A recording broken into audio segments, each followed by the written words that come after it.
And so Dal wanted me to come up there and teach all of their leadership. And when I was there, I met a gal by the name of Nancy DeMoss, and that was a number of years ago. And I had no idea who she was because she just had a Kmart skirt and blouse. I mean, not with the labels outside and all that stuff, just plainly dressed person. And I knew she was a nice person. A number of the students that I had at Bible College are with Life Action. In fact, their head counselor was one of the kids I trained. So it's really exciting to go up there and see these kids that I had a part in their life when they were going through Bible school. And a number of the singers and so on that go out with Life Action. Well, Nancy does the women's ministry. Well, then Tony Slagle, who's the head counselor, said, "Do you know who Nancy is?" And I said, "No." He said, "Well, she's Arthur DeMoss's daughter." And Arthur DeMoss of the DeMoss Foundation. Now, if you had TV back when they had these commercials, we saw one in a motel. When we go to a motel on Sunday, we try to click on somebody that's decent to watch. And there was this commercial of a swing, and some lady standing said he would be 12 now or something like that. Very beautifully done. Well, if you look, it says DeMoss Foundation. Well, Nancy's part of that foundation. Her father died, a multimillionaire, and left all this money. Well, Nancy, I teased her when I was up there because we watched this video, and I said, "I noticed your jewelry." And what she had on it in the one is a ring, just a plain ring, and it was one her dad gave her. You know, he's with the Lord. It was this, I don't know if it's her purity ring or, one of those promise rings or whatever, but it's a special ring she wears. But you would never know that Nancy, she's a part of giving away millions of dollars every year to Christian organizations. She drives a Camry, and finally she built a house. She lives in a travel trailer when they go around. It's not a fancy one. I mean, it's no better than anybody else's on the team. And she built a house now. She has a nice house, but it's just plain. It's just a plain house. Nice, but plain. She's not caught up. Nancy has money. Money doesn't have Nancy. And she is very much used to the Lord, a very godly person.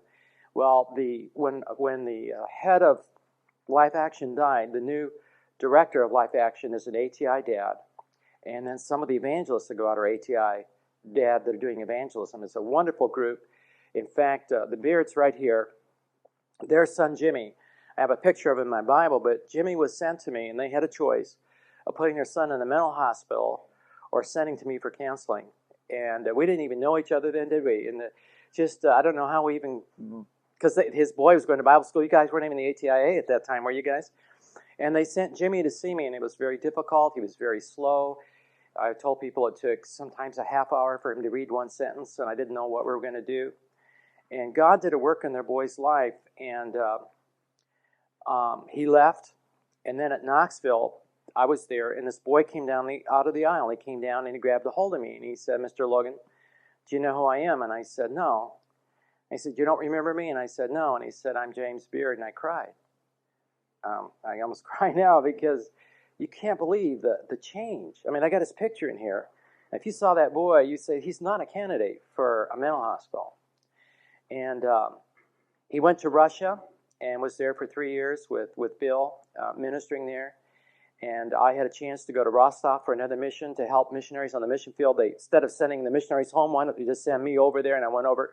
James met me at the airport, took me through customs, and we only had a couple times together, and so he slept in the room. I think I snored him out of the room. I was so tired. But the next day he took me. It was amazing because the kids couldn't believe this at Russia. And the kids have been there. So James takes me up to what's that thing? Up on in the metro. That's spooky. But up on top, where where the parliament is. What do you call it? The Kremlin. We go in the Kremlin, and there's a guy there that tells us to stop, and then there walks no more than 15 feet from us. Who's the president? Yeltsin walks by. We wave, he waves to us. And then they're ringing all the bells, if you've ever been in the Kremlin, all these huge bells up there. I said, "Jim, do they always do that?" I said, "No, I don't know why." So we go around in the middle of the Kremlin. We go to where the Tsar's dining room or whatever it is. And out comes the head of the Russian Orthodox Church, the patriarch. And we're standing inside the car, and I wave, And so he waves back. We wave the patriarch. So we get back and we go to the headquarters, and the kids are not sure if Logan is for real or not, And I said, "Well, I only had one day. We had to see everybody in one day,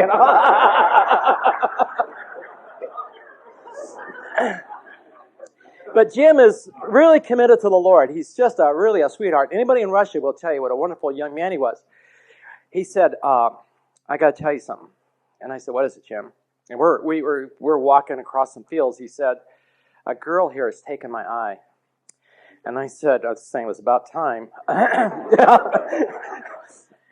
You know, your folks are going to be in the grave for their grandparents, you know. But he said, I can't tell you who it is. Two girls are walking across the field. This kid lit up like Christmas tree. I said, which one, Jim?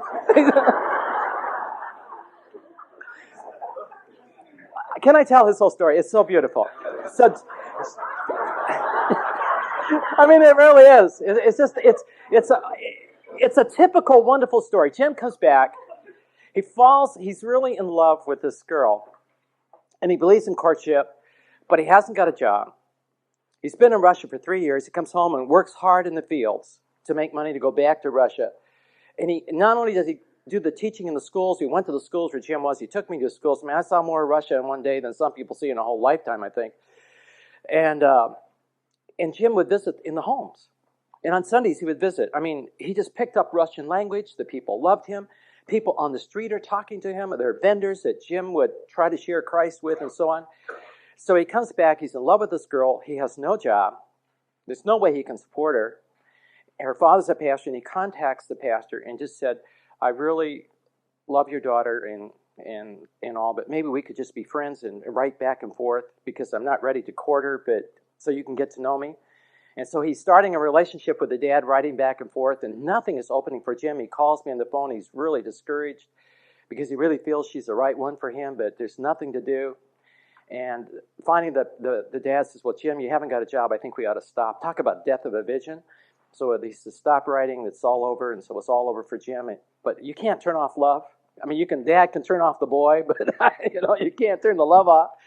And so Jim is under authority, and all of a sudden, this Russian pastor came to America, and he's traveling around, and somehow Jim didn't know he was here. He got down in Texas or somewhere. Yeah, but then he asked him to interpret for him, and so Jim started interpreting for this Russian pastor, traveling around. The Russian pastor said, why don't you come to Russia and be my assistant or associate or whatever. Now he's got a job. Now he contacts the dad. They got married, and he and his wife are in Russia. And they showed me pictures of the house they're living in. To keep warm, Jim is wearing a coat and a hat with the things down, and she's wrapped up in blankets. They go outside and pull water up in a bucket over a closed well so it doesn't freeze. It's unbelievable what those kids are going through, but love the Lord.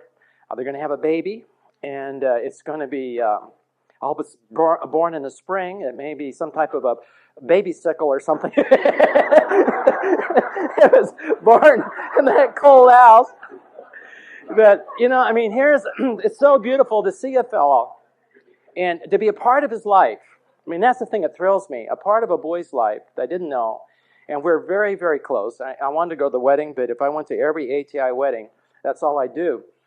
I know so many of the kids, and I'm so thrilled to see God putting together. But, it's just, he's encouraging for other kids that are saying, I don't know, but if it's of God, God's going to work it out. And God has used this boy in a marvelous, marvelous way in the lives of so many people. And yet, had he gone the other route, would he be on medication today? Would he even be out of the hospital? Who knows what they would have done with him? It was a spiritual problem. And can I share how he got in trouble? Because Jim and I talked about it, because how did he get in trouble? And that was, he was seeking a shortcut to spirituality. And he went to a church that his folks did not want him to go to, that were doing special things to give you special gifts, and so you'd be, more spiritual and all that kind of stuff. And he opened himself up to receive spirits, and he did. But it wasn't the Holy Spirit. And he was out from under authority. He went to his folks didn't want him to go. And from that experience, he began to be confused in his mind and began to lose his mind. And so the Bible school is really concerned about him as he ripped the door to pieces to let people out that were trapped between the door. And then God put his life back together. He got back under authority. They got into the program. And then their son, Joel, is now traveling. After being in the alert, he traveled this year with Life Action. And it's a wonderful opportunity if you want your kids to get into evangelism in a different way, because it's conservative. There's ATI leadership through the whole thing. They send out, I don't know if you've ever been to a Life Action meeting, but it's wonderful, absolutely wonderful. They run a seminar. They run their meetings almost like a God-through seminar, but with music. Tremendous singers and singing the right kind of music. It's a wonderful opportunity. So if your son or your daughter is musical and she likes some type of a ministry for a year, check into Life Action. You may find it's a tremendous ministry. They're very careful about the dating and all that kind of stuff. Check into it. You may find it a legitimate ministry for your son or daughter to spend a year. Is it just a year that they make a commitment? A year's commitment. And then some kids renew that commitment year after year after year.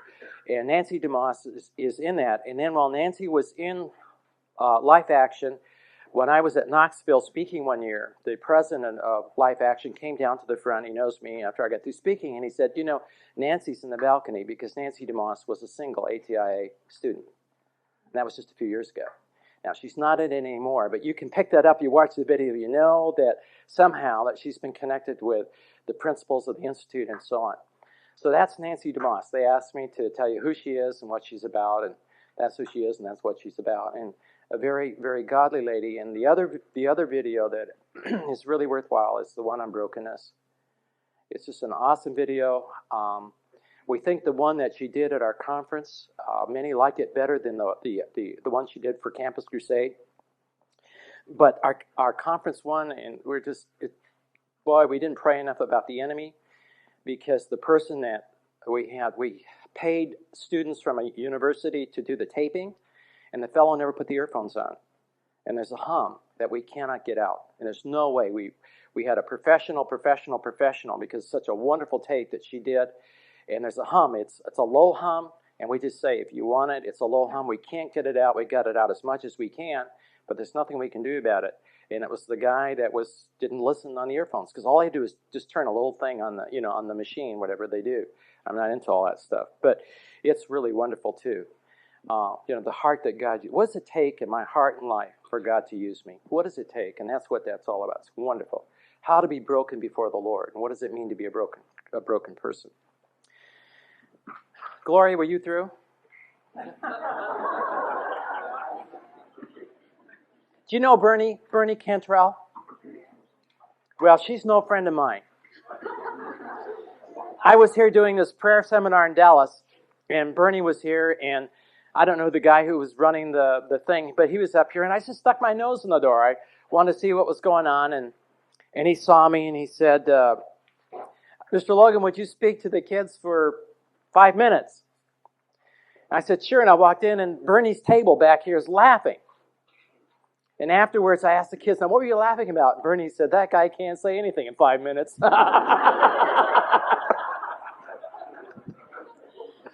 I found out. But if you've never been to one of her things here, ladies, she understands warfare. Bernie is right on, and she's a real blessing. We did a thing together, and that was a real joy. There's some things I would like to do, kind of, that God laid on my heart. Is I was thinking about coming here. I'd write things down, jot them down, and so on. And I jotted some things down, and they're not real long things, but they're things that really spoke to my heart. And this was one of the ones that I would like us to think about. I can't see the schedule. I probably have 40 schedules, and I lose them all. Oh, here it is. I want to be sure what time I'm supposed to be done here. 8:30. Okay. But one of the things, you both have seen Nancy's video, and we shared with the fellows, and you ladies saw it, and how that the situation in the Garden of Eden and what possibly took place there. One of the testimonies went on my prayer letter was, I'm trying to think of the fellow's name. I'm so tired I can't think of names. But it's the guy that, Steve that runs the engineering program. No. Steve Wells. Yeah, Brother Steve. Steve Wells and I became very, very good friends. And there's a wonderful testimony that went out in my prayer letter where his son wrote me and said, Mr. Logan, you saved my family thousands and thousands of dollars in medical bills by praying for me over the telephone or something, this 12-year-old kid. And it was interesting, Mrs. Wells has her testimony that how that she came under attack definitely demonic attack, and she knew it. And she just said, wait a minute, I'm under authority. Go talk to my husband. Isn't that neat? Yeah, I don't, hey, wait a minute, you're bypassing my authority. You just go deal with my husband, and these thoughts and all this stuff just left her, and I don't know what happened to poor Steve, but but that's okay. Get him, sick him.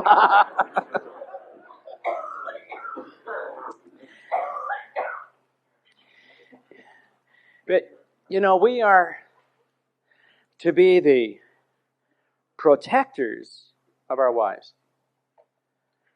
That's and the protector of our families. And I know that. Last night did I tell you what happened last night in my room? Well, at Knoxville, I told about what happened when the medicine man sent the spirits into the motel room. Well, last night, I put the darkeners across, so I would sleep in, because I always wake up at 4, something like that in the morning. I'm too dead to wake up at 4. Maybe if it's real dark, I'll fool my inner alarm clock. And so I went to sleep, and all of a sudden, I woke up, and I was startled, and I thought, what is going on? And it sounded like I was sort of half asleep, half awake. Someone was walking in my room. And I don't know if your room's are all the rooms like mine? So big? With all those different ways to get in? I don't mean that way. I mean, you have to go through arches to get into the room. It's kind of way back in there. And I could hear this footsteps. And I looked, and now I put the darkeners on. It's dark in there. I can't see anything. And I could hear someone walking towards the bed, and I didn't hear the door. I thought maybe it's one of the kids coming in. Because these guys, I've been razzing them pretty bad, the dishwashing crew and stuff. And, well, maybe they got a pass key, and Logan's going to get it here, Yeah, I don't know what it was. And then I think eventually it was someone walking in the room above mine. And I could hear the walkie, because I don't think I've been asleep very long. I thought, oh, boy. But, had it been somebody, oh, I got to tell you this. Can I tell you this? This is something. The husband as a protector. Can I give you the husband as a protector thing? Okay. I'm going to Bible college. You got to get this. We live behind my mom and dad in a little house. It's in Los Angeles, and there's cement all around the house, right up to the house. You shouldn't do it that way, but there is. So there's no grass. There's just cement all around. And I'm going to Bible college full time. We have a little baby, and I've got a full-time job, and I'm not real smart. So I'm real tired, trying to work and trying to support a family and go to Bible school, and so I can become in the ministry. Well, my grandmother lived in that house, and it was just ahead of you. Went into the living room. You went right into the living room, and off was the bedroom and into a bathroom. Then from the living room, went into a little kitchenette type thing and into the kitchen and the back porch and out. It was just a little tiny house. And so my grandmother was very sick, so my dad hooked up a thing that she could push and ring our doorbell. So that if she didn't feel good, she could ring the doorbell and we'd come over. Okay, so my wife and I have a trundle bed for our little daughter, and I and my wife are asleep. And my wife wakes up in the middle of the night in Los Angeles and says, Jim. What? Somebody's walking around the house. Okay. Jim. If you love me, this is getting serious. You got to check it out. And I'm going, well, they're outside. In my mind, at least they're outside, And so I get up. I'm so dead tired. I get up. And so I walk to the bedroom, and I'm listening real hard. And I walk into the living room, and I'm listening really hard. And I walk into this little kitchenette, and the shade goes up. I go, ah!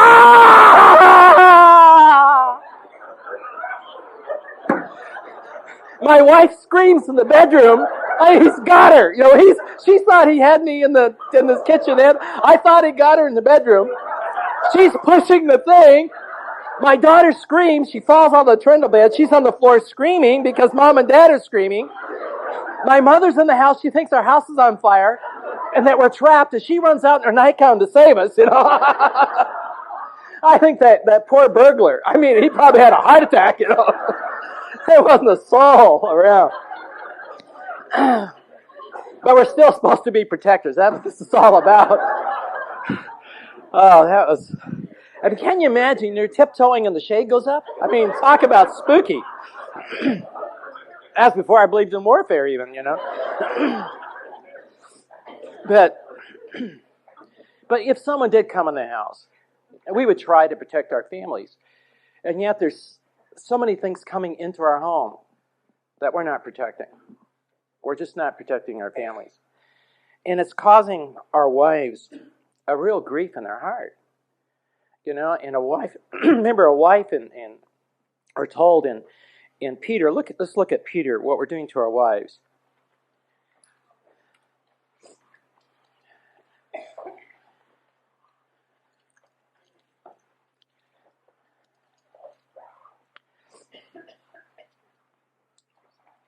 In 1 Peter 2, the whole book of Peter, every book has a theme, every book has something about it, makes it unique. And Peter's all about suffering. Not suffering for doing wrong, but suffering for being godly, suffering for living right. And he's talking about how to respond to suffering in chapter 2, that God could be glorified and how to follow the steps of Jesus. But as we go to chapter 3, he's still picking up on the suffering thing. In chapter 3, verse 1, he says, "Likewise, you wives." Now remember, likewise refers back to what he was just talking about. This is not a good chapter break. It'd be too long of a chapter, but really it's all one thought there. And when you really can't get into chapter 3 if you don't realize he's talking about suffering. It just doesn't make sense. So it's likewise, you wives, be in subjection to your own husband, that if any obey not the word, that they may be won without the word by the conversation of the wife. Well, I shared this one, the ladies that were here, but some of you fellows maybe didn't hear it. I was asked to speak. Minirth and Meyer? Well, Dr. Meyer's brother pastored an independent Baptist church in Kansas City. I think it was Kansas City Baptist Temple or something like that. They always call those things temples. And so I think that was the name of it. And it was super, super conservative. And they weren't sure that our college was conservative enough to let one of the professors come over and speak. Well, anyway, because we were involved in another independent Baptist church there, I guess they felt safe enough to ask me to come and speak. And they asked me to speak to the ladies group. So I thought, this is good. I'm going to have fun. So I went over to speak to the ladies group, and I know they're very leery about, Calvary Bible College and this counseling professor and so on, would he be conservative? And so we came, and there had to be 300 to 400 ladies that were at this church. I mean, this is a huge church, at this ladies meeting. So I got up, and I don't know how I did it, but anyway, I smoothed into this. And I said something about, I was really glad that they had me. I was glad they had an active ladies group in this church and so on. And then I said something about, did the pastor's wife ever preach? In some churches, the husband and wife are both pastors. And, boy, I'm telling you, I mean, you could have dropped a pin in that place. It was really quiet, and they're all looking at each other kind of sideways. And I said, there are some really, really excellent women preachers. And there's some really good women evangelists. Well, by this time, the ladies are picking up their purses. The Bibles are being shut, and they're picking up their purses and all this stuff. And I said, is something wrong?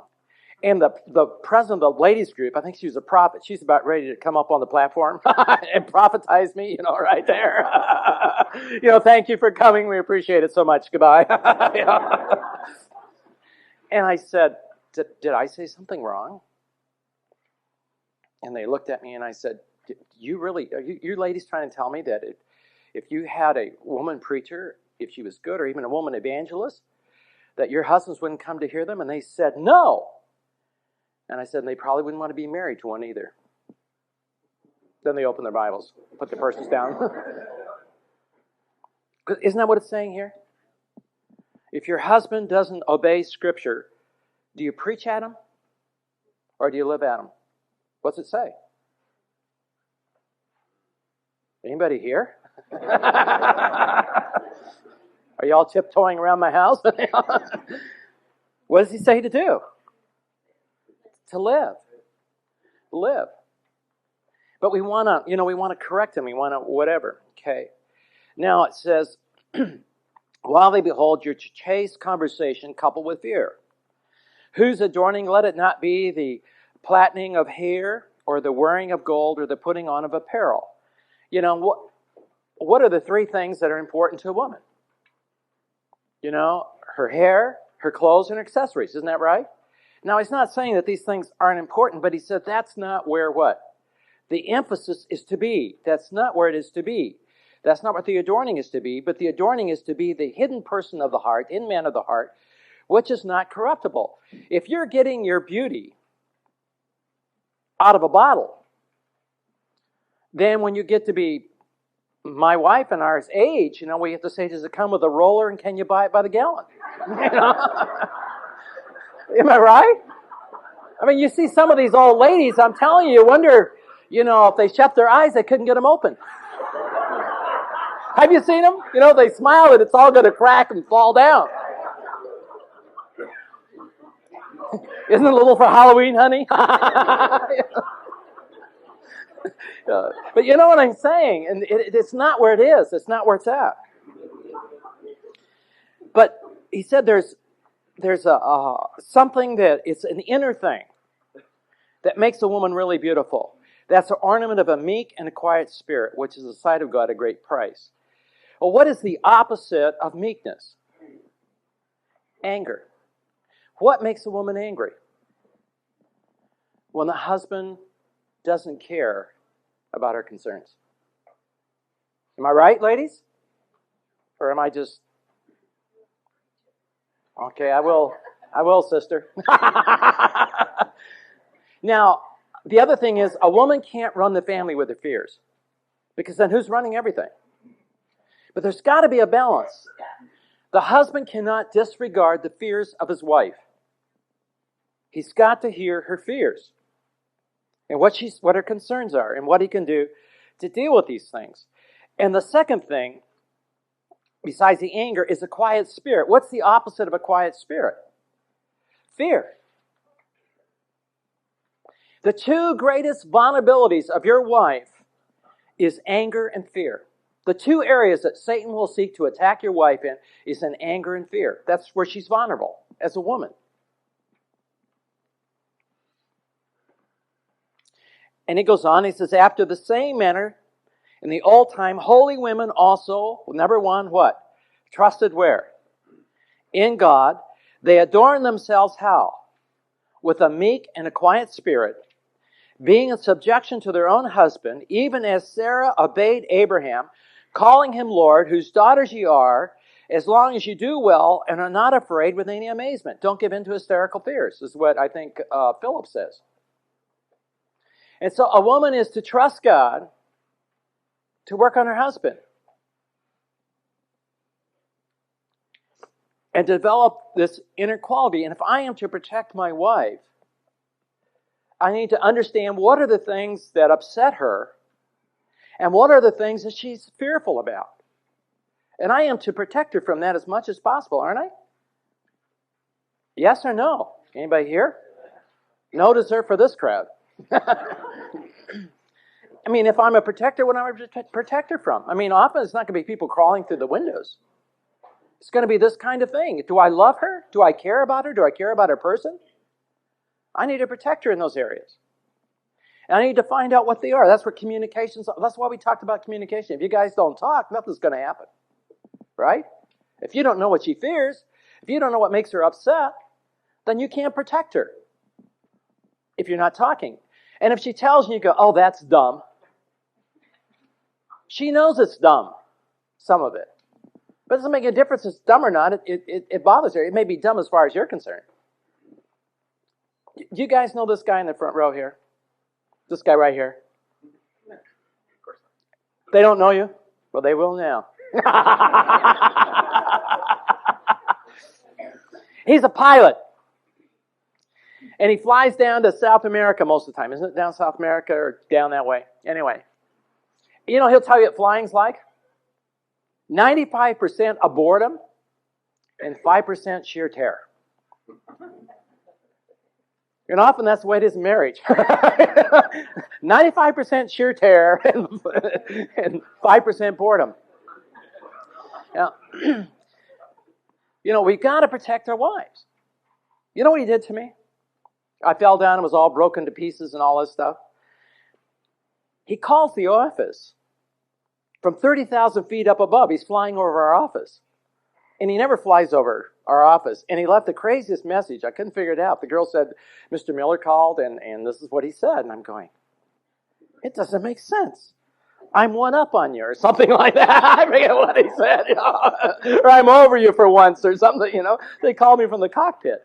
But I knew he never flew in America, so it didn't make sense. But, protect our wives. What are they afraid of? And they don't want to be rejected. That's the hardest thing when people come to my office to talk to me is they have a fear of what? That if I know what they're like, I'm not going to like them. Or if I know what they're like, I'm going to say something really critical or put them down. I would never do that. And our wives are not about to share if we're going to attack their person because they shared what they're afraid of. And you just have to realize that's where they are. That's what's going on right now. And as much as I can, if I love my wife and want to be biblical, I want to protect her from that which she's fearful of, and protect her from that which gets her angry. Because women don't like being angry. Do you? My wife doesn't like it at all. My wife's so sensitive to the Lord. And she doesn't like it. But there are times that I'm part of her anger. I mean, I really am. And I need to ask her forgiveness. So, fellas, I have some homework for you. I hope you'll do it. Number one, I want you to, just before the Lord, number one, is have you been an adequate protector of your wife and family? I think you really need to ask God, have I been the protector that you want me to be over my wife and family?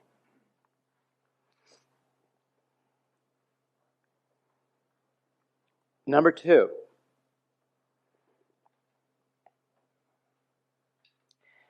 ask your wife if she feels protected.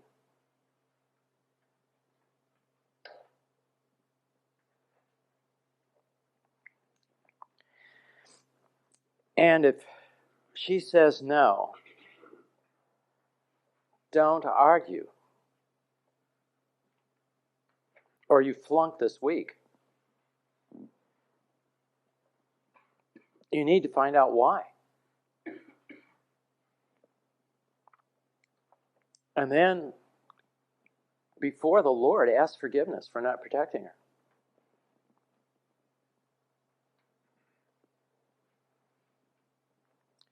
And then the fourth issue, or am I going too fast? And the fourth issue is ask forgiveness was the third one. The first, have you been an adequate protector? Second, ask your wife if she feels protected. The third area, if not, ask her forgiveness for not protecting her. If you scratch somebody where they're not itching, it's irritating. And you may be protecting. You think you're protecting. You weren't protecting where she really needed to be protected. You thought you were doing it, but you never talked to her about it. You never asked her what was going on inside. And then the last one is, what are the areas she feels you could be a better protector?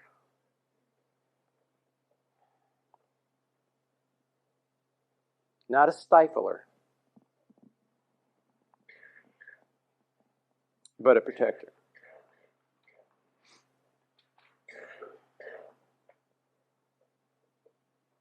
And this could draw you a lot closer together as a couple. If you really want to be what God wants you to be in that home, into your wife. If there are things you disagree on, we talked about that. Talk about it. Why is that particular thing really bother you? I think there are decisions. There may be major decisions you have to make.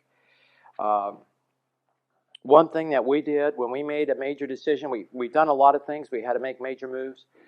But as a family, we never made a major move of any sort unless everybody was agreed. If this is of God, can't God even speak to the little kids? Because when mom and dad move, who else moves? And the last thing I want to do is to take a church or go a ministry somewhere and have rebellious kids because they didn't want to be there. I mean, what kind of ministry are you going to have? It's destroy anything you're going to do. And I believe God is big enough to give you the mind, to give everybody the mind of the Lord if everybody wants the mind of the Lord, or to give time for God to give the mind of the Lord in this issue. And I know that my wife is squeakier than I am. Wouldn't you say most of you wives are squeakier than your husbands? Most of you? Aren't you more squeaky than your husbands? Yeah. I think it's just the way you look at things different than a husband does. He looks more at the bigger picture, and she looks at the more individual things. And I defer to my wife in all those issues and areas. And I just, is it really worth bleeding over? Think about it. Is it really worth bleeding over? Or should we protect her in that area? Even though it may be an area that we don't see it as she sees, but I'm to protect her, not me. To be her protector. Okay. The second thing I want to share, and I think this will be the last thing, and that is loneliness. I wrote this down. I really want you guys to do this protection thing tonight after you get your dessert. Loneliness. I wrote this down, how could a homeschool mom be lonely with a house full of kids? Right? You say, how could you be lonely in this zoo? I can't understand it. Why are holidays so difficult for singles?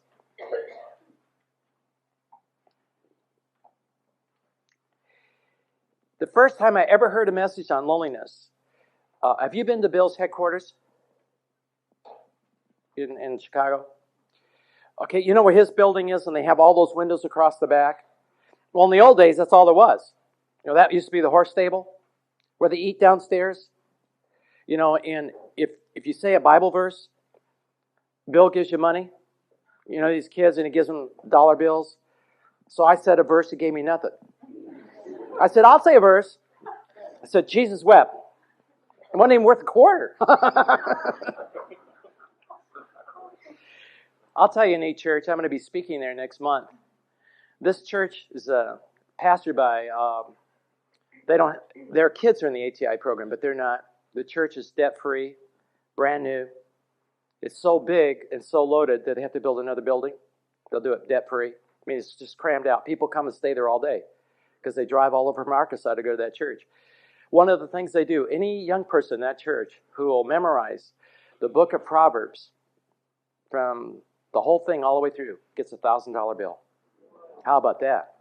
Isn't that putting the money where it belongs? You know what I'm saying? Isn't that a real motivation for a kid? And there were 2 kids that called the youth pastor and said, I'm ready to go through Proverbs. But I happen to know the youth pastor has memorized the whole New Testament, and he reviews 14 chapters a day. Every activity they do has character in it. You can't believe it. This youth pastor's activity. I said, you ought to write this up. Because the most unbelievable creative stuff you've ever seen. They have all kinds of classes on the weekend for kids. Because dads do different things. One dad's a special chemist. Another dad has this gift and that gift. And they teach special classes on Saturday for the kids. Mothers that do cake decorating and flower arrangements. They got all this stuff going. It's the neatest. You just think, I wish there were churches like this all over. You go in there, the music is not that great. You know why? It's whole families.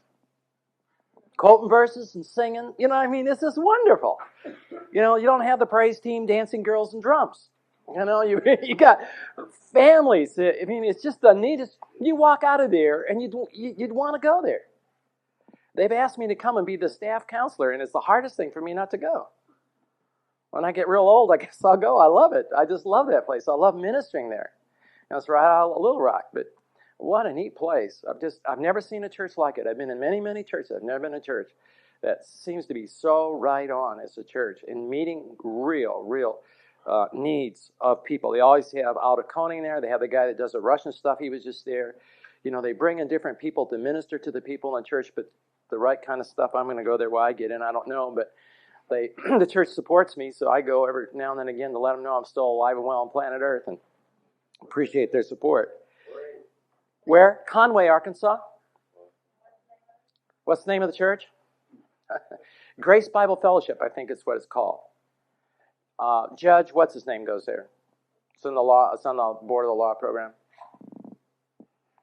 Judge, what's his name? Dr. Michael Stanton goes there. Dr. Mike, if you know Mike, just a jewel of a man. He's one of the elders of the church. I really appreciate Michael. Dr. Stanton, here he is, top surgeon. You know what he lived in when I was there before? A trailer, because he didn't have money to build the house he wanted debt-free. And they were living in a trailer until they just built a home, their dream home, but they waited till they paid the whole thing cash. And this is the kind of church it is. You know what I mean? It's just the neatest thing. Back to loneliness. Back to Bill Gothard's thing. This is years ago when that was all the headquarters was that one building. And Bill, at Christmas time, he still does the Christmas thing for a lot of the leadership. They do it in Indianapolis now, but he used to do it in the back porch of that thing, where the glass thing was. And some of his staff was there. I remember Bill sharing this with me years ago. And some of his staff was there, and they had, I don't know, I think Bill was doing a chalk talk, and they brought in some special person that was singing. He had a beautiful, beautiful voice and special music, and the snow was coming down. Here's the Christmas thing and all that glass windows. It's a lovely room anyway. And one of the fellows sitting there was just overwhelmed with intense loneliness. And he couldn't figure it out. I mean, it was beautiful. I mean, here was this, you couldn't ask for a more beautiful Christmas, meaningful Christmas time. And he had a sense of tremendous loneliness. And he asked Bill afterwards, he said, Bill, I don't understand this, but he said, I just felt here with all my staff, all my friends, all the kids we're working with, and I had this tremendous loneliness. You know why he felt lonely? Because as he looked on one side of him and the other side of them were two girls, and he really shouldn't share that experience with them. Loneliness has nothing to do with crowds. It has nothing to do with a house full of people or not a house full of people. It's when there's no one that you can share special experiences with. You sense loneliness.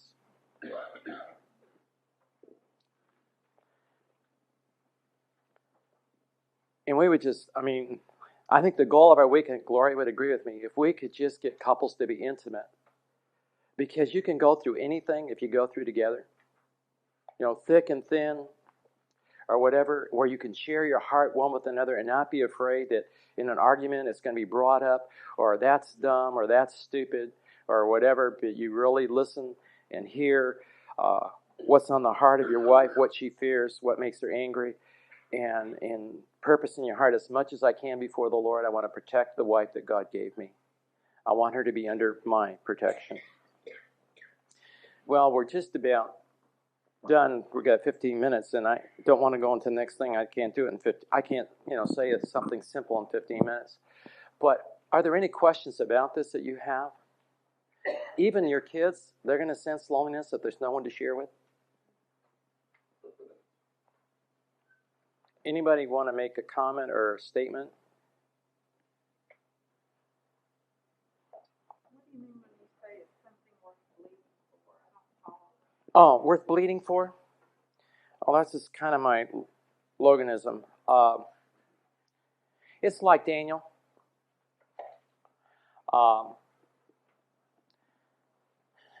Daniel was willing to go to the lion's den rather than stop praying.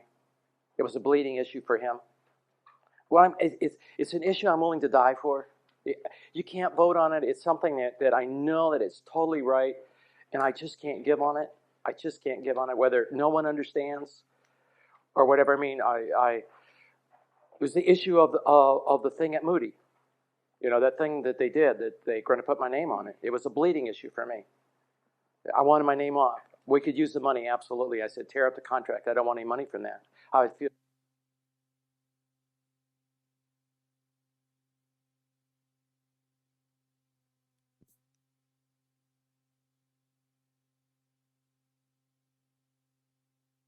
I do it.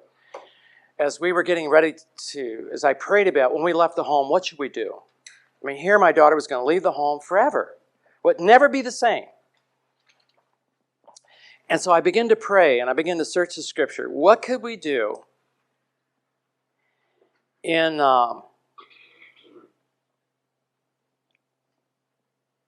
that would be biblical? What would be the crowning, how could you do this in a way that would be beautiful? And I read in the Old Testament, and I read about Rebecca. And I thought, we need a Rebecca service. Rebecca refused to leave the home without what? A blessing. And so the very last thing we did is all the family gathered around before we got in the car to drive her to the church. And we prayed a Rebecca blessing on her. That she was leaving with our blood. It was the last thing that happened in our home. Our son was the last one to get married, and we did it at the church. The very last thing we did is the whole family gathered around Richard before he got married, and we put our blessing on him and upon that marriage. It's like a very final closing thing. But what do you do if you can't?